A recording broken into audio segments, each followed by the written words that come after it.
Assalamu alaikum viewers, this is Faisal Gumman. I am presenting my another vlog from my platform Faisal Gumman. It is requested to subscribe my YouTube channel. I want to discuss with you a very important meeting that took place among group of 7 leaders yesterday that pledged $600 billion in private and public funds for 5 years to finance needed infrastructure in developing countries and counter China's older multi-trillion dollar Belt and Road project. What happened? US President Joe Biden and other G7 leaders relaunched the newly renamed Partnership for Global Infrastructure and Investment. So Biden announced $200 billion for low and middle income countries. Other countries like UK also announced some package. So this package is around $600 billion. So this project, this announcement is actually aimed at countering China's road and belt project, and everybody knows that Chinese President Xi Jinping announced this road and belt project in 2013 with heavy investment, and that plan covered at least 100 countries including Pakistan, in which we see that CPEC, China-Pakistan Economic Corridor, is part of that road and belt project. So Europe announced 300 billion euros, that is under this $600 billion package. So what we are going to witness, interestingly, on the one hand, United States and European Union are announcing this project to change the fate of developing nations and third world countries like Pakistan, Bangladesh and other countries, like if you just talk about Europe. On the other hand, China, that is the second biggest economy in the world and supported by Russia, they are already working on these plans, especially China. So if we just take a look at this 600 billion announcement, so apparently it's a positive sign. I think, being journalist, I think that if China is taking its project seriously, Road and Belt Initiative, and they are constructing bridges, they are constructing railway networks, they are constructing undersea pipelines. So it's a matter of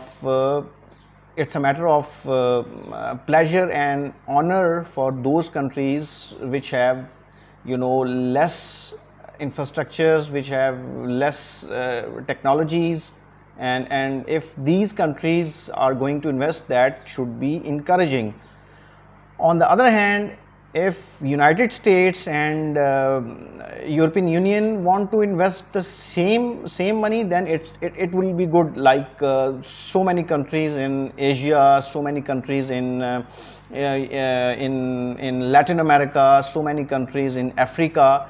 If these countries want to change the fate of these people, then it's a good sign.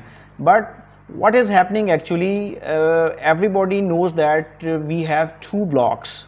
One block is led by US and European Union, and the other block is apparently led by China. So what we can see, very important thing is which we can discuss is that Ukraine war is taking place, and that is taking place for the last 4.5 months, and this war has created a rippled impact on global economy. IMF and World Bank are forecasting less than 3% economic forecast.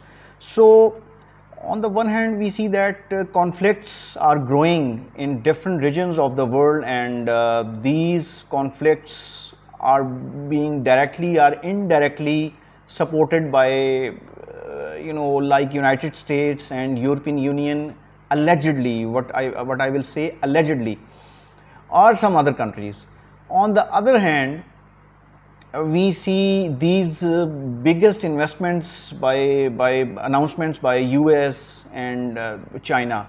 So majority people, they still suspect that whether these announcements will take a practical shape, or these announcements will be mere eyewash. Because if conflicts continue, like Ukraine conflict, like Syria conflict, and then we see some other conflicts in different regions, you can see that the more than 50% Africa is not stable.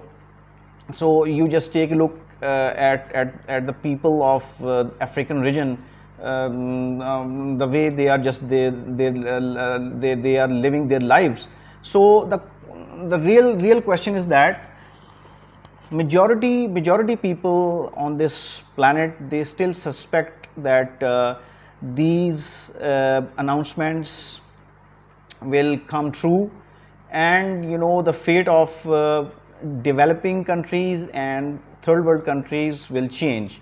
So being journalist, what I suggest and what I think and what I suggest, that first these countries, these two blocks, need to stop all conflicts, all violences, all wars taking place in different regions of the world, and then they just come up with their practical plans of changing the fate of different countries. If US think that they want to invest to build infrastructure of different countries, China has the same wish. So is it feasible for both blocks to work together at certain international platforms like United Nations, and joint groups be formed to pursue these projects, these high investments like $600 billion, and on the other hand China is investing multi-billion dollars. So that is very important thing. It's a good sign, it's a good gesture that both blocks are going to invest in different countries of the world as far as their infrastructure is concerned, as far as their basic amenities are concerned. So it's a good sign, and both these blocks should come forward at the platform of United Nations to work together to change the fate of 7.5 billion souls on this planet. Thank you.